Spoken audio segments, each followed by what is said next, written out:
Bonsoir, bonsoir. Merci d'être resté avec nous. Ça fait du bien de voir un peu des vrais visages. Good evening. It's great to so many of you still in the room. It's really great to look at actual, real human faces after all those deep fakes. So there's a question I've been wanting to ask for weeks. Let's be honest. Could you raise your hand? From the first pictures, had you noticed it was deep faked? Okay, well, I feel less alone. But this evening, I'm in excellent company. We have Sophie Maddox, who is a researcher on cyber rights and online abuse from Pennsylvania University. She's online. We have Sophie Compton, the director of another body. We also have Elvire Duvel-Charles. She's a journalist, a filmmaker, and a feminist activist. And last but not least, Claire Ballies, who's a sociologist and director of Media Lab at the University of Geneva. Good evening. And they do deserve a round of applause. So feel free to speak your mother tongue, and if you do not speak either French or English, you can take headsets at the entrance of the room. Sophie Maddox, can you hear us? Is everything okay? Perfect, thank you. Sophie Compton, we've watched your film, and we had a taste of how huge the problem is. You don't need to be a star or a public figure to be harassed online. Does the threat come from near us? Yeah, exactly. Sorry, do you mind repeating that last bit of the question? Oui, bien sûr. Where is this threat? Is the threat close to us? Is it people closest to us? We don't need to be a public figure to be harassed, right? I think that when this happens to ordinary women, it's very likely to be somebody that you know.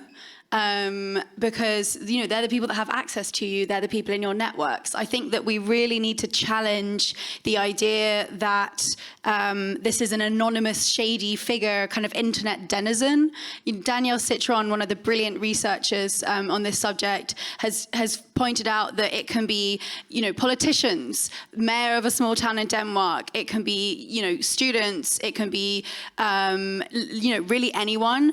And I think that there are kind of two camps of people that are doing this. There are people that are doing this to ordinary women, and that is often their friend, their classmate, their ex. And it doesn't always have to have a kind of, it's a sexual violation always, but sometimes the kind of intention behind that can be purportedly, it's not a big deal, it's my right, entitlement, as well as a kind of wish to specifically humiliate or shame. But then there is this other camp where it is, the predominant reason to do this is because, to do it to a celebrity, and there's a kind of almost like parasocial relationship and potentially some kind of almost obsession. Sometimes the feelings towards that person can be quite positive. But I think that, we need to see it as a cultural problem and one within our communities rather than as a kind of abstract internet idea. Justement, selon les études, 73% des femmes sont victimes de harcèlement en ligne. Well, according to a study, 73% of women are victims of online harassment. I just learned about Fort Shame. How do these men get organized? It looks like organized vendetta. How, Claire Bayliss, how do they get organized, and how can they find ways to work together? And why is it always sexualized? Well, it's quite crazy to see that today, when you want to harm a woman and dispossess her of her own identity, as we've seen in a film, she feels like she's losing control over her life. We attack her on her sexuality. And that is very telling on the place of sexuality in our societies and how much women's sexuality is taboo. You've seen the figures, 90% of victims are women. So if you want to dispossess them from their identity, we attack their sexuality. It's a systemic problem which is deeply anchored in gender inequalities which come from gendered socialization, which is still very distinct, masculine socialization and feminine socialization. And there's this idea of a hierarchy. You can see it clearly in the film. The boy feels like he owns her body, and he has the right to dispossess her of her own figure. And I find it quite scary to see that it works. It works in the US. Professor Milburn did a study that shows that parents today in the US are much more restrictive with their adolescent daughters, and they recommend they don't use social networks, whereas adolescent boys are encouraged to do so. So girls are silenced, and that's what the film shows.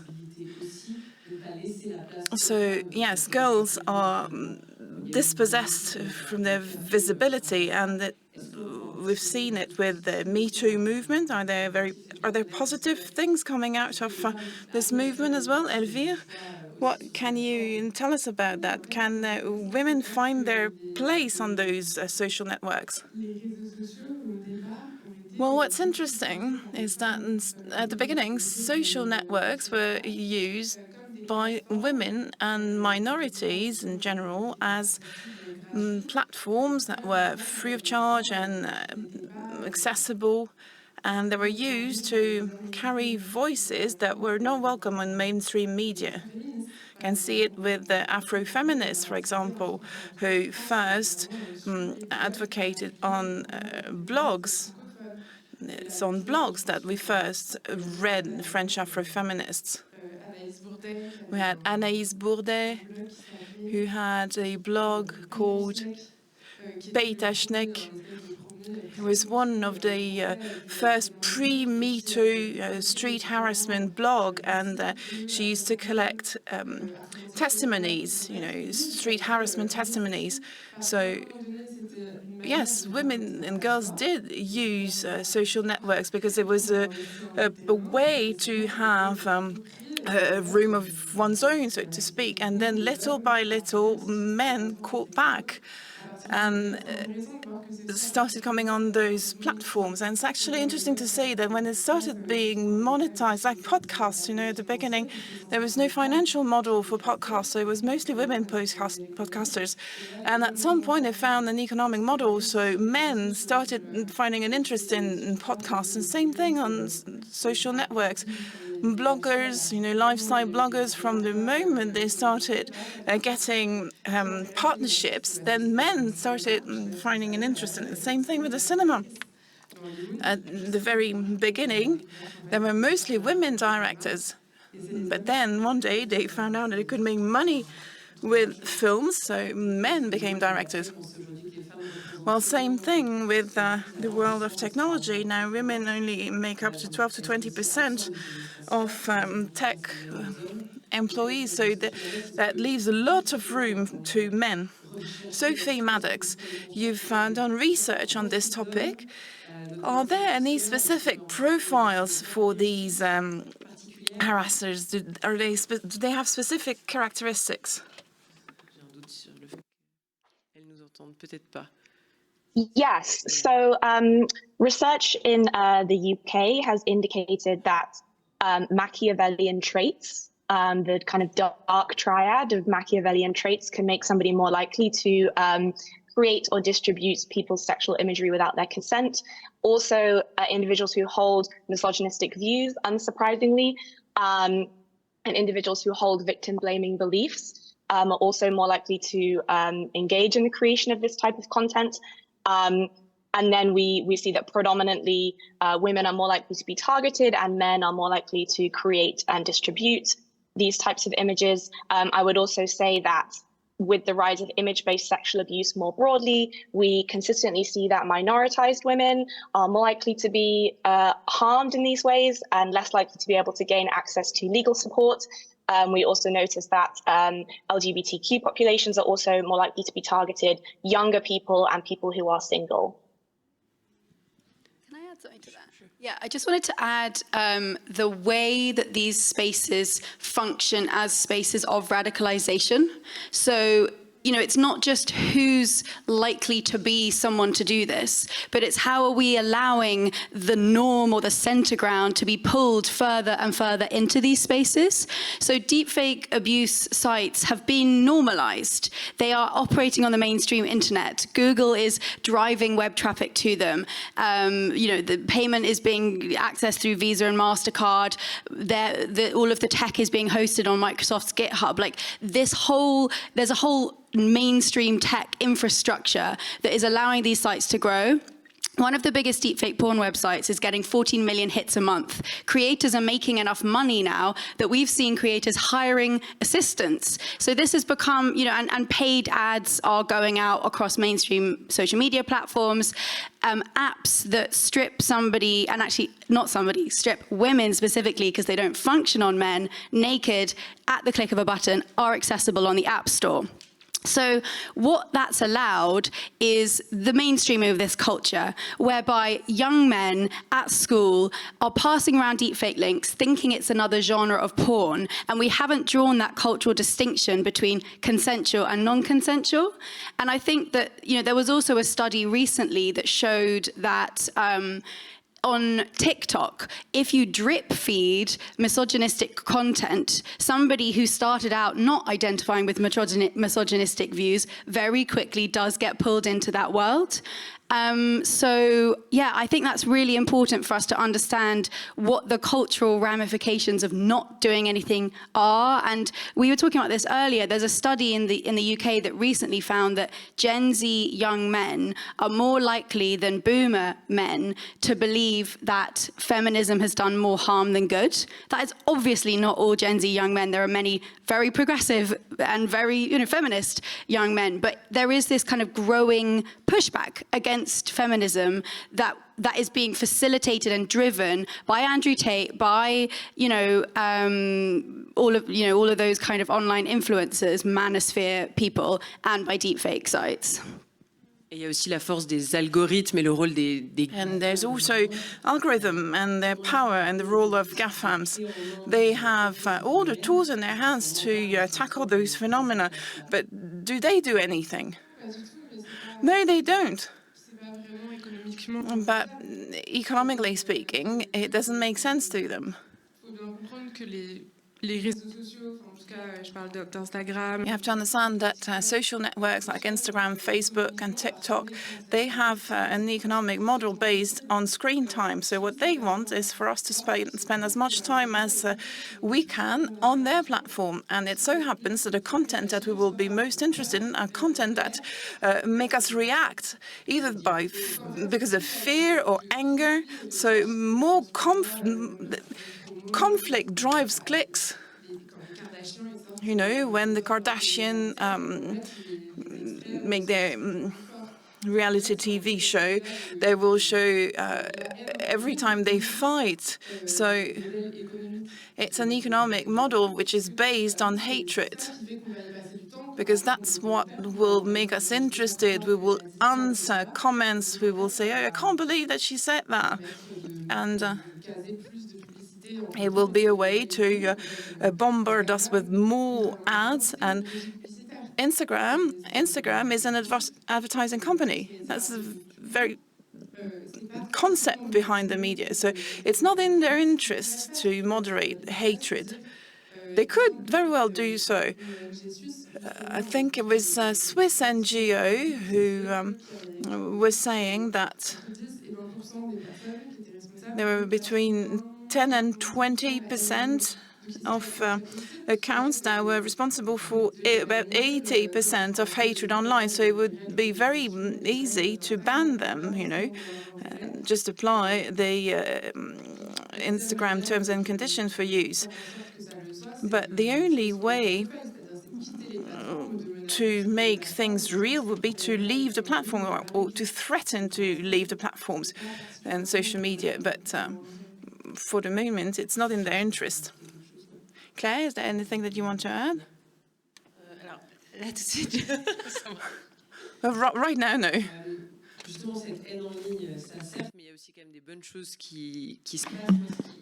This hatred online is definitely there, but there are good things happening too. What struck me was at that point in time in the film when things turned around. There's this kind of sisterhood that developed. The girl realized that she had supporters, that a whole year had been affected by Mike and others, and maybe women could actually use these platforms like 4chan and find their stalkers and do something about it. So maybe we should be looking for the positive.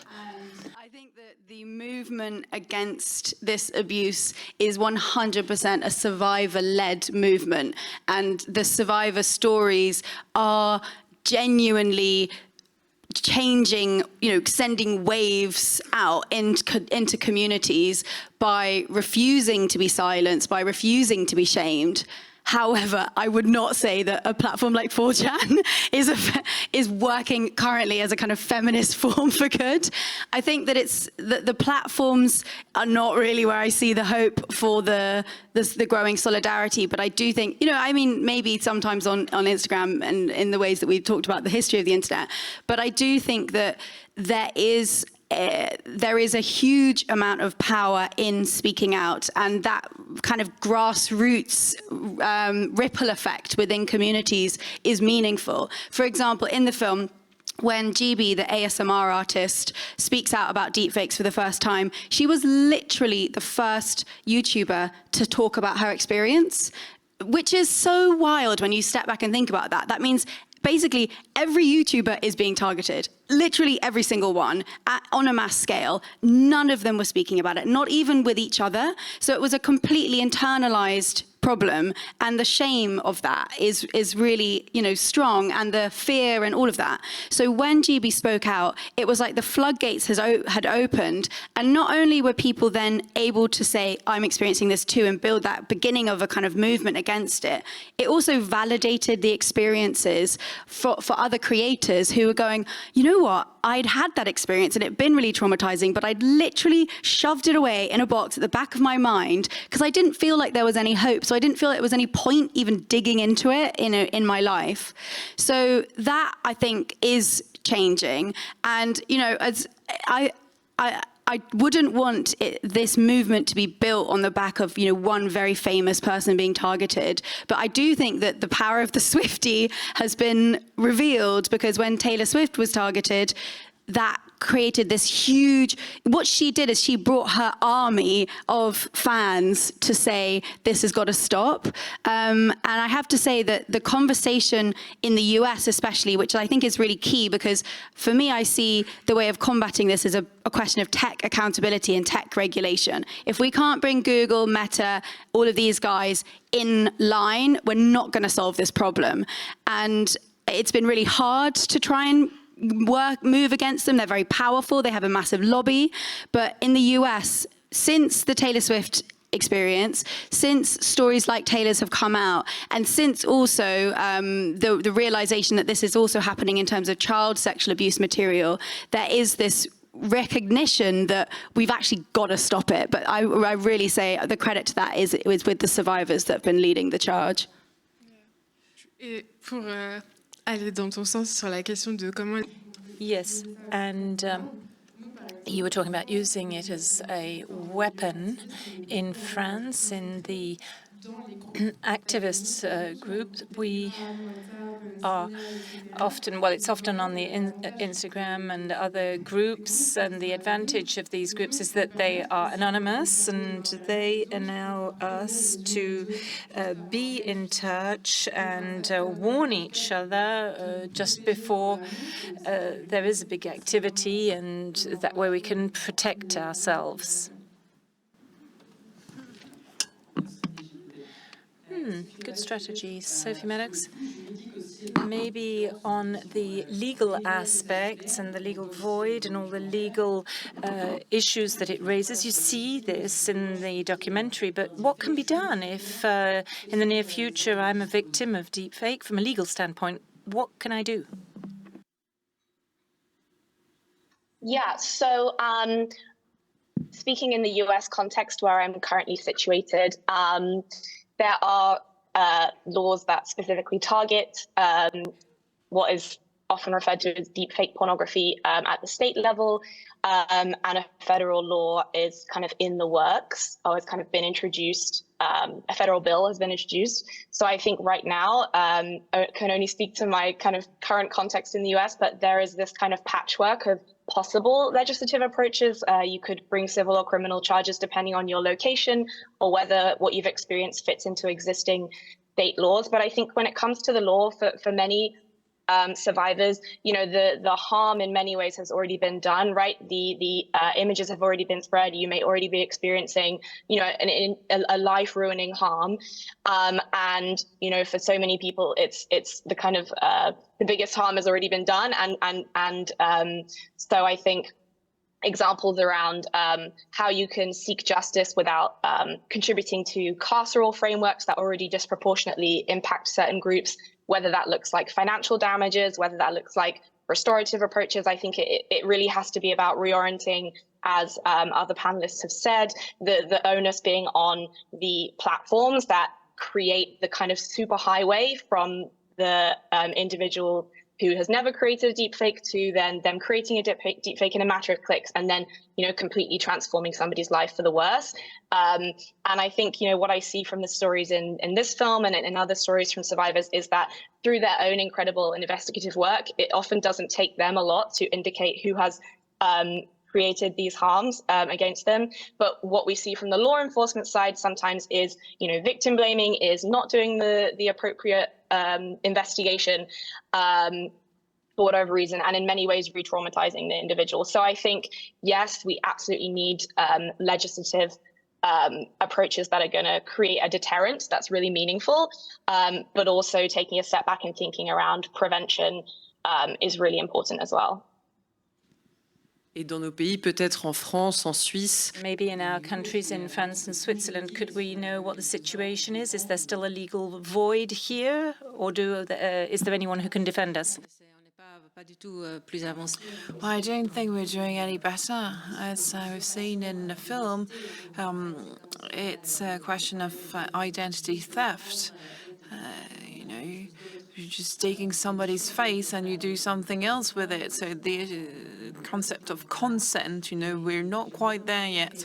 And I agree with what has been said about the need for regulation, but I think there's also a need for education. You know, it all boils down to these gender issues and which side shame should be on. We've seen it in the film. This young lady, she feels completely cast out in her university, but she also casts herself out because she feels a shame. And you know, there's something to be done in terms of education. We need to change the way we perceive gender, because social networks and digital spaces are only what we make of them, and there are very many creative things going on online. It's a way where a place where you can express yourself, but it's also a space where the voice of women is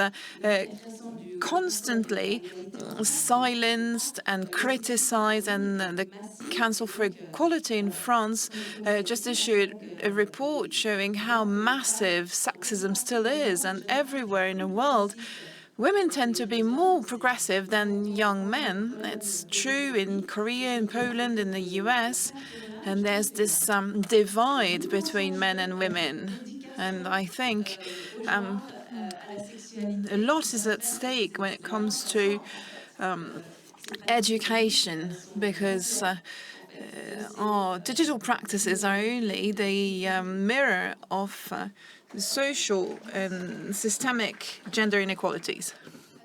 I wanted to just echo and support that point about silencing, because I've worked with lots of survivors of this abuse, and as well as making the film, we run an activist organization with my co-director Ruben and our producer Elizabeth called My Image, My Choice, and we've worked with like more than 30, probably many more than 30 victims of this kind of abuse, and every single one of them has been silenced in small and really big ways. So it's not just deciding to turn your social media settings to private, you're questioning what you might post, what you might not post, and those kind of ways that you engage with online platforms. It's also Julia in the film deciding not to pursue her dream career of being a streamer because she's worried about that. It's people deciding to drop out of school, choosing the career, changing the career that they're going to do.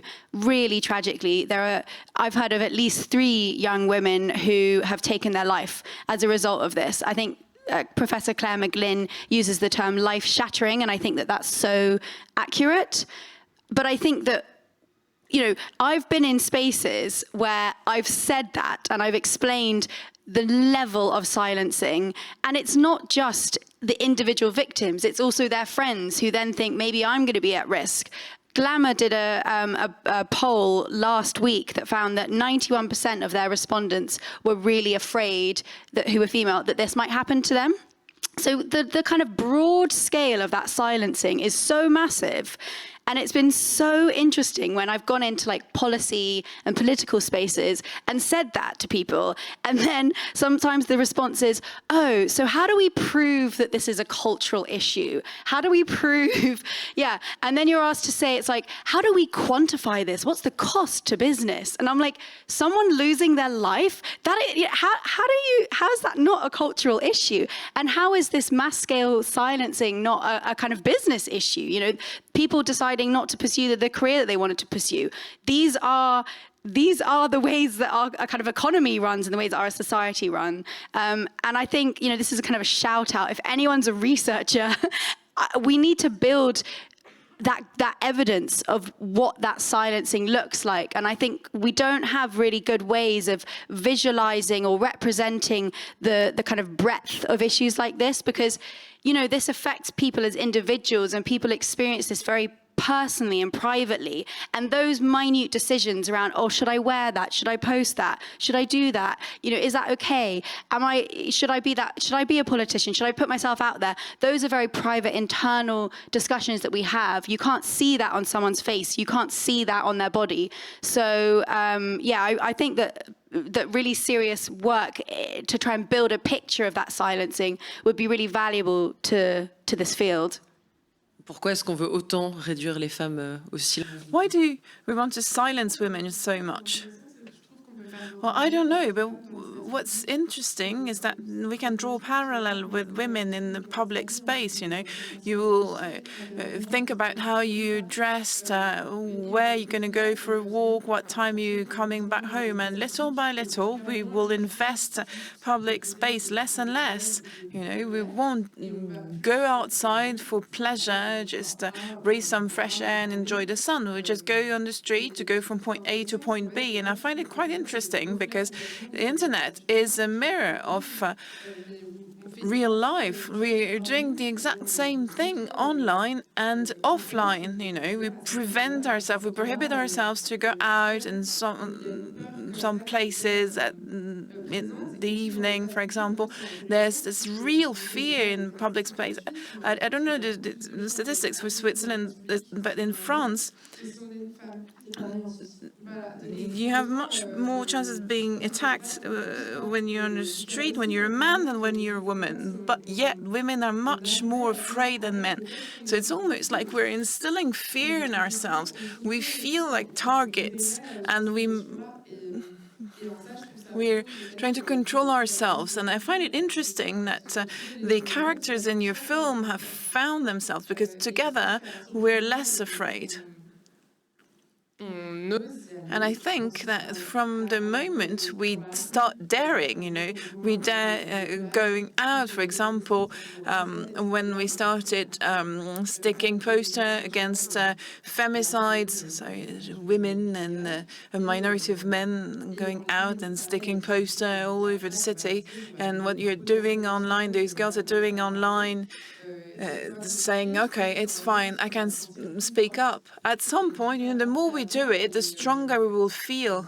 And, for generations and generations, our mothers have been telling us, be careful, be careful when you're going out, don't send any pictures of yourself to anybody. And at some point, it's something that you register. And when something bad happens to us, we feel like, well, I've been told so. So women do feel guilty. Sophie, earlier you were saying that you're feeling the consequences for this documentary. Could you tell us more about that? Yeah. I think that if I'd made this film and had no pushback from 4chan, it would have been a failure. So I was waiting for it.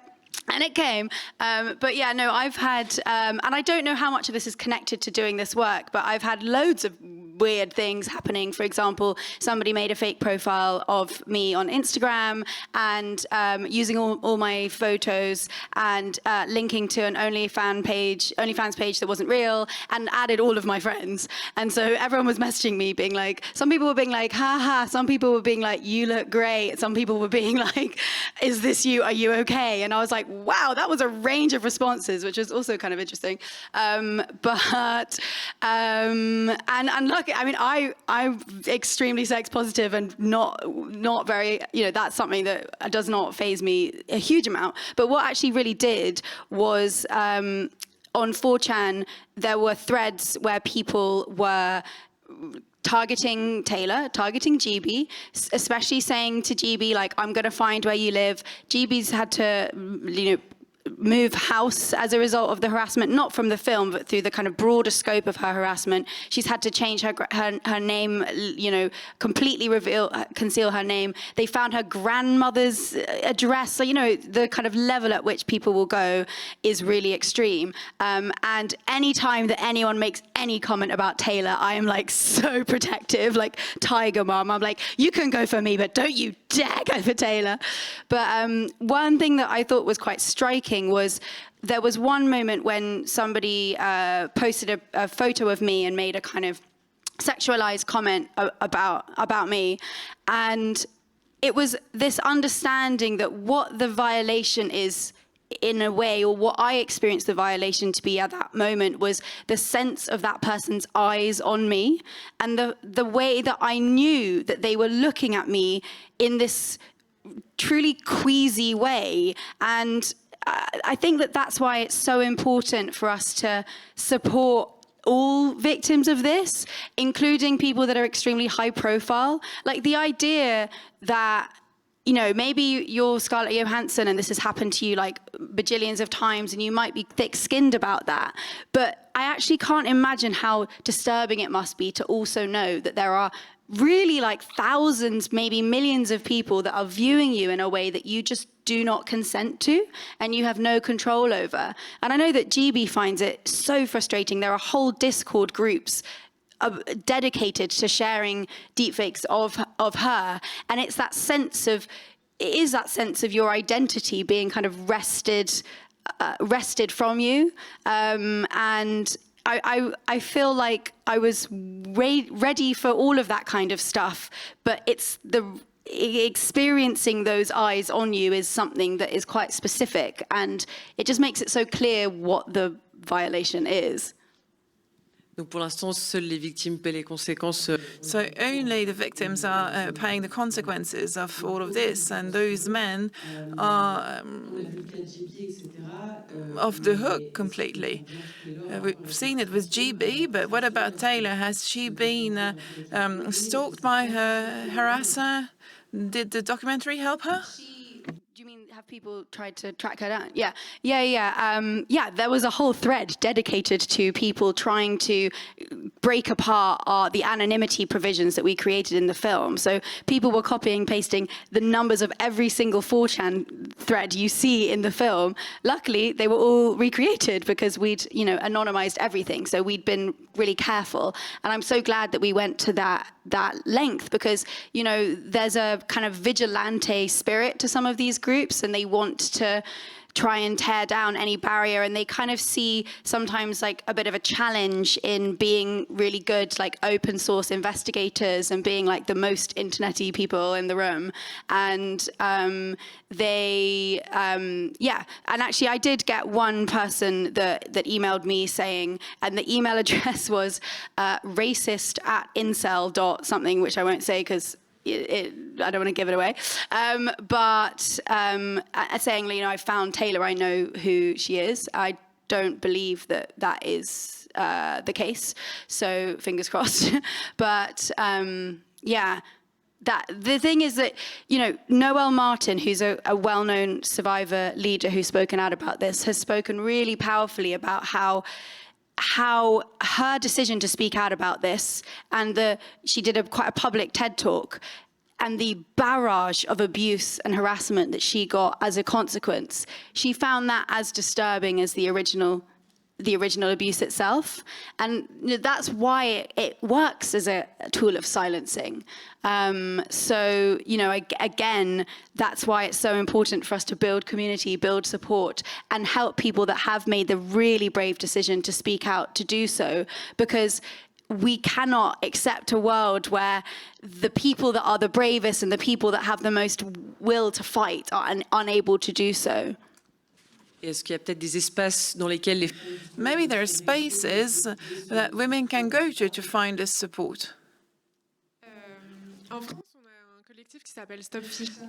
In France, we have a collective called Stop Fisher, Nous, on a des groupes which was born during lockdown, because on Snapchat there are groups of men who send nudes to each other, generally pictures of young women, minor women, and during lockdown, a collective was created because the whole thing exploded during lockdown. So I had a question for you all.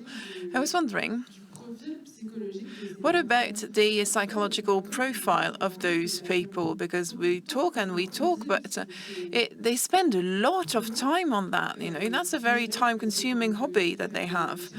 It's just they're looking for information on those girls, and then they compile the images. That's time-consuming. So I was wondering if there were studies carried out on the psychological profile of these men. They seem to have socializing issues. They don't look like they have many friends. And in the film, it shows that it's from the moment he loses his friends that he starts dabbling into that. I was wondering, because otherwise, why would they spend so much time on people they hate?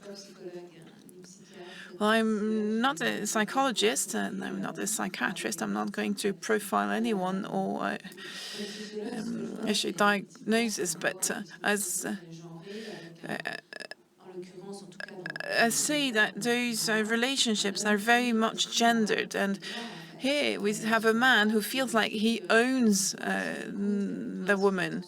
She owes him her time. She owes him listening to him, and if she applies boundaries, then it's unbearable to him. So in gender studies and sociology, those are processes that we know very well. It's inherent to male socialization. So it doesn't mean that all boys become incels. It's still a small minority, and maybe that's where psychology would help us. But unfortunately, there's no fifth person on the panel. But there's this need to occupy space, and we see that in schoolyards. you can see that young boys, little boys, take all the space. They play football, for example, and they're socialized to take space, to be supported and to be listened to by girls. And girls tend to take, if I was sitting like that, you would find that weird. But if I were a man, you would be completely okay with it. It's just about how we're socialized. And I think something that people don't also recognize is in some of these spaces, a lot of it is built on like satire and like laughter and like not taking things seriously. Like on 4chan, you're called like a simp if you're like too like emotionally invested in something. And there's a real kind of, like attitude of it's not a big deal, it's not even real, like these woke women caring about this stuff and having emotions and things like that. And I think that sounds almost a bit trivial, but it's not taken the role of that kind of attitude, I don't think is given enough consideration. And I think that it's like making people care, making people notice, making people take this seriously, making people listen, because that minimization of women's experiences is what happens when you go to the police, is what happens when you, when people talk about this in the schoolyard. So I think that word, the right, is so important, like that feeling of just complete entitlement, that they can do it, not just because they want to harm and harass and shame, just because they can, and also the role of these spaces as spaces of like male social bonding, and how actually quite a lot of creators find this like brotherhood and this support. I've seen these kind of bizarrely touching exchanges between creators and these totally queasy, warped conversations around support for each other and like thanks, like, oh, you're such a great creator, you're really doing it for the culture, like thank you, we really support, we really respect you. And also even these kind of mad diatribes, conversations about copyright, like you're copying my style of deepfaking rather than like you're stealing somebody's identity.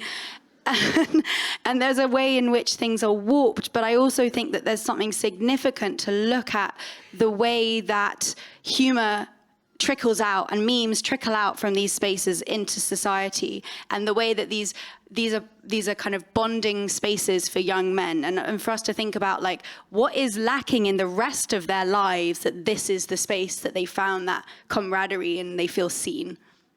On essaiera du coup de créer davantage de girls club et pas seulement ces boys club. Moi, j'ai très envie de vous entendre.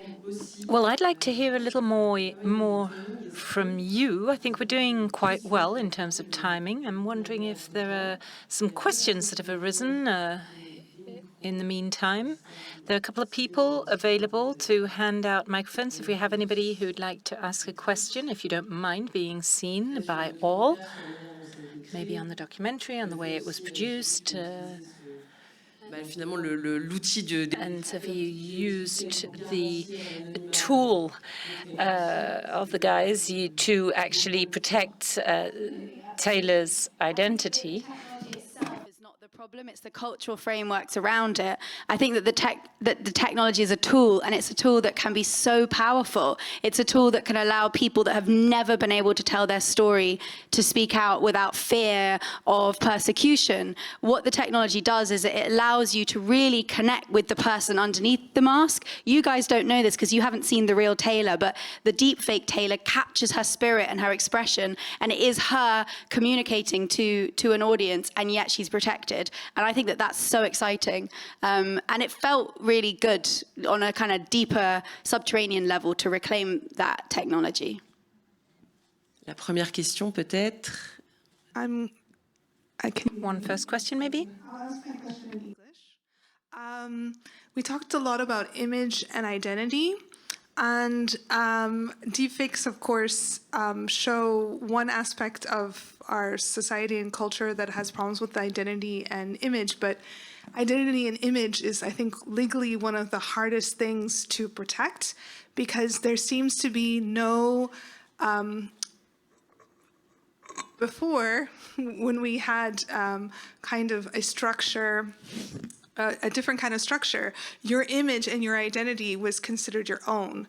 And now it's as if not just celebrities, but everybody's image and identity is public, and there's no more privacy to that. So I was wondering, how do we deal also with that issue of women gaining back their identity and their image? And legally, would we see any kind of ways, or culturally, socially, ways to regain that space for people? Because you could be on a tram doing something and anyone can film you these days. Even here, no one's asked me if they could take my picture, and maybe somebody's taking a picture of me right now while I'm talking to you. Right now.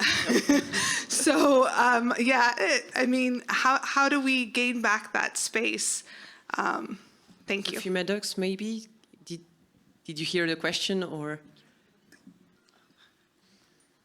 Sure, yeah. I think that's such an important question, because especially since our kind of lives have moved online, the reputational harm that's caused when somebody takes a surreptitious image of you, it can stop your ability to kind of, if you're then not going online after that because you're trying to protect yourself from further harm, from poly-victimization, from stalking, or from kind of cyber mobs, right, that we've talked about already in this panel, then by logging off, you lose your opportunities to access jobs, to apply for work, to reach spaces of community, spaces of feminist community, collectives. So I think, as you're saying, that the harm is really severe in terms of what it does to your reputation and your image and your ability to control your image.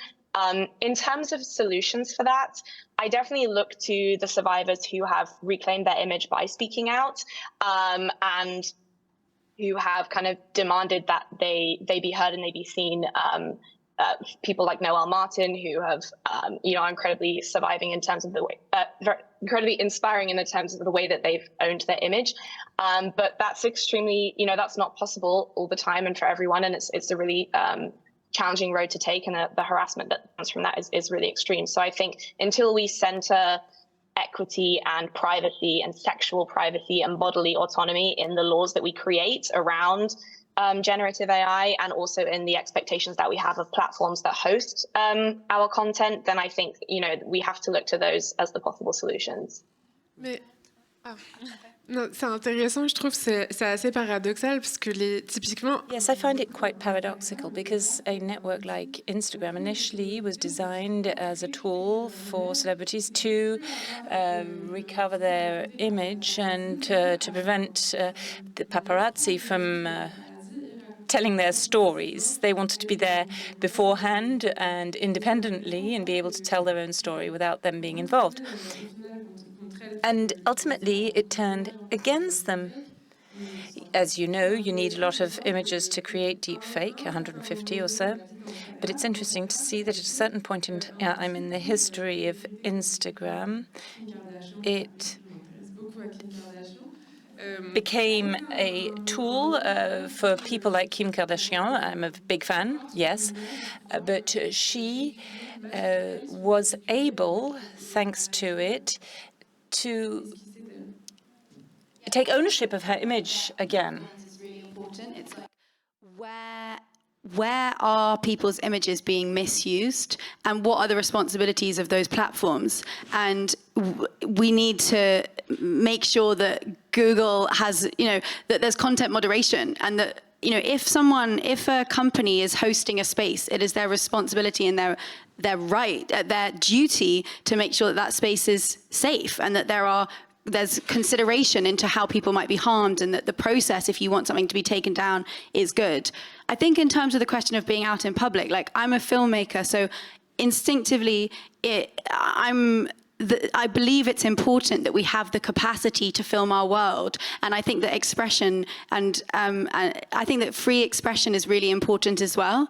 So I don't think that the solution is to shut down all of the avenues by which and the freedoms that people have to take pictures in the street and things like that. Like, that's such a rich part of our world, and but consent is key and context is key, and it's very different taking a photograph of a crowd scene and, then using that image to create sexually explicit material or other damaging material. And so we need the legislative frameworks around the misuse of those images.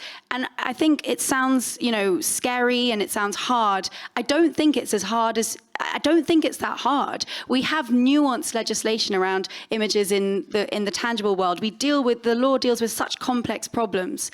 It's not a given that there are sites on the internet where people can create and share deepfake porn so easily, so accessibly. Like that misuse, the level of that misuse is not inevitable, and we can absolutely shut it down. So I think, that's what we need to pull together to fight for. Merci beaucoup. Est-ce qu'il y a peut-être une deuxième question dans le fond? Je vois monsieur là-bas et après. Thank you. Have we got another question down there, maybe at the back, and then a second one here? Sorry, just to correct you, I'm not a man, I'm a woman. Thank you very much for your work and also for your opinions. My question is, in Europe we have the law obligation of rescue for people, for the person in the danger. In Canada and United States, you have a law a little bit similar. It's the law of Good Samaritan. And my question is, do you think that the use of this law against the host companies like Microsoft, who, because the most of these sites, porno sites, are in on the Microsoft like host company, do you think that the use of this law against a company like Microsoft can really help people? Because in the film we see that in 223 White House make the report about that. In this debate you talk about young women who suicide. So I think that it can be one of the solutions. Thank you for your opinion. Thank you. Sophie Maddox, maybe? Do you have a few elements to answer the question, or?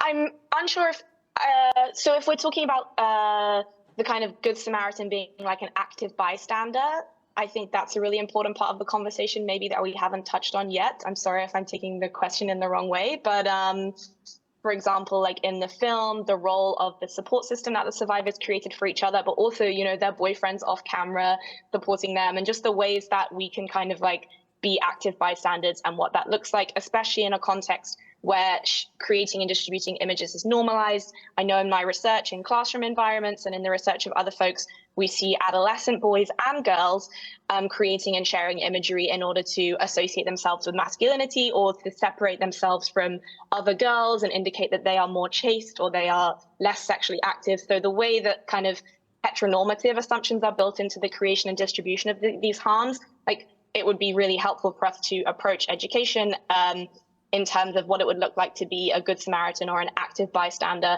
in terms of your social world and the people around you who, what happens if you know that somebody is about to create something or somebody is threatened to create a deepfake, or what kind of actions can you undertake to be that Good Samaritan? And then the other way that I thought this question might be going was around the Section 230 of the Communications Decency Act, around like the responsibility of platforms. So I'm not sure if that was also maybe what you were getting at, but I'm happy to speak on that as well if that's relevant. Do you want to add something? I mean, I was going to bring up Section 230 as well, but you probably will know more than I, so if you want to go forth. Si on a une troisième question encore, je crois qu'il y avait... Ah, pardon. Well, just on the Section 230, I think that's been the biggest block. Section 230 gives online spaces in the US, like they're exempt from liability. They basically can't be sued. It's a kind of blanket protection against so much stuff, and it is a huge barrier to tech accountability, I believe. And I think that the movement in the US to challenge that and try and create some more nuance in that is beginning, and it's been the kind of legislative battle that when you speak to lawmakers, they're like, oh my God, no. The idea of tackling that feels too big and too scary. However, it does seem like there's the beginnings of momentum to combat this law, which I think is a really good and much needed thing. En fait, c'était une question assez similaire et maintenant vous avez presque répondu, mais c'était sur les lois. You've almost answered the question, but the question is, how can we sue those who make deepfakes, and are there laws that allow us to sue the platforms?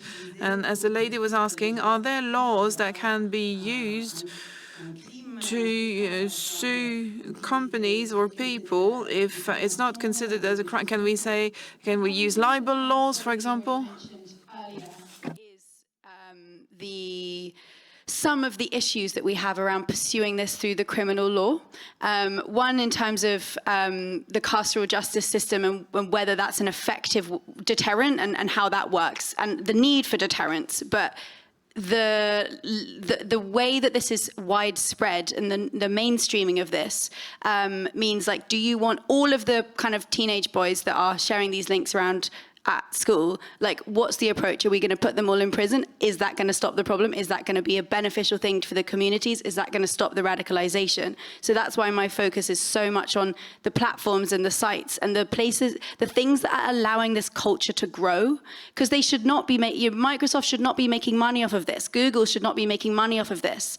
We should not be allowing these things to grow into commercial ventures. Another problem with, Another problem with approaching this through trying to pursue and kind of, bring criminal charges against individual perpetrators is that the people that are doing this are digital natives, and they're quite savvy with VPNs. So it's extremely hard to track down who the perpetrator is. Taylor is actually, in my experience, a bit of a rarity. Obviously, the police are completely terrible. Sometimes individual survivors can get further, but actually the reason why they managed to find Mike is because he did it on such a scale that they could build that kind of network. And in most people that I've spoken to are never going to find out who's done this to them. However, there are these huge inventories of this abuse that are kind of clear for all to see, and that's where the problem resides. So there are so many reasons why I think that shutting those sites down needs to be our top priority, and everyone agrees. Nobody, this is a kind of multi-party agreement that these sites are not good and that they should be shut down. But the way to shut them down, because again, there is a problem that the sites are often hosted overseas and they're quite shady operations. So sometimes it can be quite hard to you can have a regulatory regime. I've been working with regulators in the UK and I'm like, okay, so what's your approach to shut down a site that is never going to reply to your messages? And they're like, oh, we'll send a letter and we'll be like, you should stop doing what you're doing. And it's like, well, that's not going to work. However, we can stop Google from funneling traffic to it. We can stop Microsoft from hosting its web services. We can stop all of these other participants, and we need to do that. Et par ailleurs, je me permets d'ajouter. I'd like to add that online violence is so rampant that we would spend our entire days at the cop shop. It's not like when I was younger, when we downloaded a film illegally in France. You would get a letter and you would pay a fine, and the law was about, well, you were not allowed to download films that you hadn't paid for. But with this, everything is complex. It takes a lot of time. We can see that the characters in the film spend a lot of time investigating on their harasser.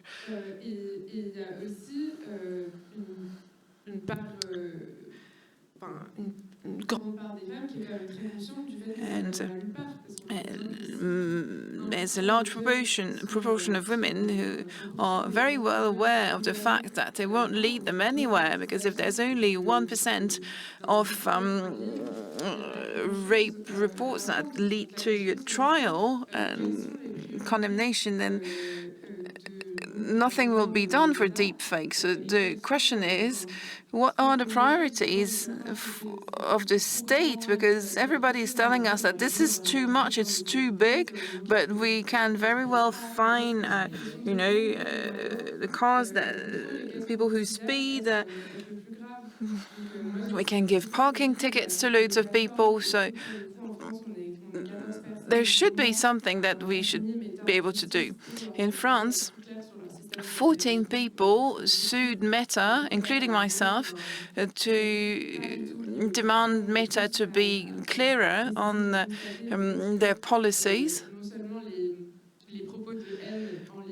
in terms of moderation, because hate speech is not deleted, and the author of hate speech are not going to be banned.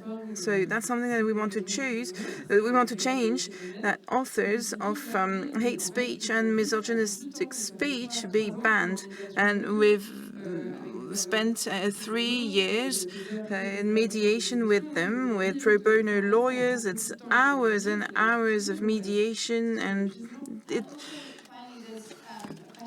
that's what they're betting on. Should be picking up this burden, because survivors currently, the survivor is the one that has to spend hours tracking down the information, contacting the platform, spending hours dealing with probably quite misogynistic, unhelpful moderation teams. It should not be on their shoulders, the one that's been victimized, to prove the case, to push the case, etc. And on the other hand, you have companies like X saying, "Oh, sorry, we don't have enough money to invest in checking that deepfakes aren't on the platform." And X's response to the Taylor Swift deepfakes going viral was to just block all searches for Taylor Swift's name, which the creators were able to circumvent in seconds by misspelling her name with one letter. And again, it's like, so many AI companies are like, "Oh, we've built protocols that say that you can't make deepfakes with this program," and yet the creators again kind of misspell things. You can't type in Taylor Swift, make Taylor Swift deepfakes, but you can type in Taylor Swift, take off her top, take off her bottoms, take off her, and then you get to the same result. And that is because they're not putting in the resources into testing their guardrails and making sure that the guardrails are good.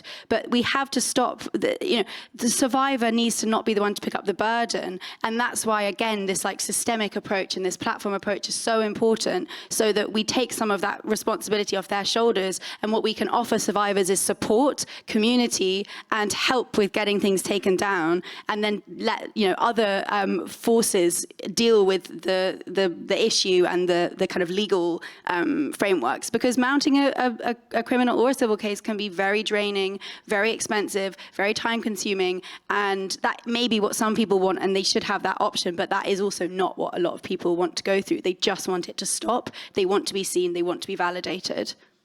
Je vous propose qu'on aille continuer tout ça autour d'une petite bière. J'ai vu qu'il y avait encore quelques... Well, I suggest that we continue the discussion around a beer.